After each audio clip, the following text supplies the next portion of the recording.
మౌనికైతే ఇల్లు మారిన దగ్గర నుంచి రా రా రా అంటుంది, అసలు పోడే వీలైతలేదు వదిన. ఇప్పుడు నేను చేయబట్టేనా పోవుడైతే పోదాంపా. బా మన ఆడోళ్ళకైతే ఇంట్లోకి వెళ్ళి ఎల్లుడైతే అసలు వశమే కాదే.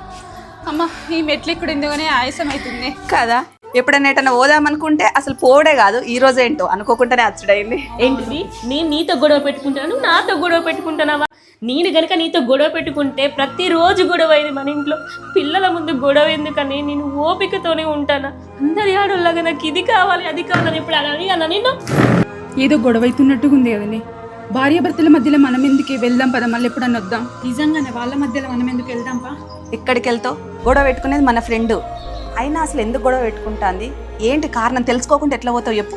ఛీ, ఇన్ని రోజులు నా మీద ఎంతో కొంత ప్రేమ ఉందనుకున్నాను, ఈ రోజు తెలిసింది అది కూడా లేదని. ఇక నీ ఇంట్లో ఉన్నాను, వెళ్ళిపోతున్నా. మౌనిక వదినా ఎప్పుడొచ్చారు? వదినా రండి. మేము వచ్చి చాలాసేపు అవుతుంది కానీ నువ్వు ఒకసారి బయటికి రావే. ఏమైంది మౌనిక? ఏం చెప్పాలి వదినా, ఎప్పటికీ మా ఇంట్లో చీటికి మాటికి గొడవలు అవుతున్నాయి. సాలాపవే, మేము అన్నీ విన్నాం. అయినా ఏంది అన్నయ్యతోటి అట్లా గొడవ పెట్టుకుంటున్నావు? అందరిలాగా అది కొనియమంటున్నా ఇది కొనియమంటున్నానా అని మాట్లాడుతున్నావు. నువ్వు అడక్కముందే కదా నేను అన్ని అన్నయ్య తీసుకొచ్చిస్తున్నాడు, తీసుకొచ్చి ఇవ్వండి. ఇవన్నీ నీకు ఎక్కడి నుంచి వచ్చినాయే? చిన్న గొడవ కాగానే రెడీగా ఉన్నావా తట్టబుట్ట చదువుకొని అవ్వగారింటికి పోదామని?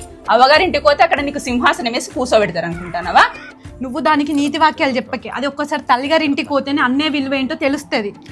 సాల్తీ ఏదో చిన్న గొడవనంత మాత్రం నేను అన్నయ్య నిష్పెట్టి పోతా అనుకుంటున్నారా మీరు?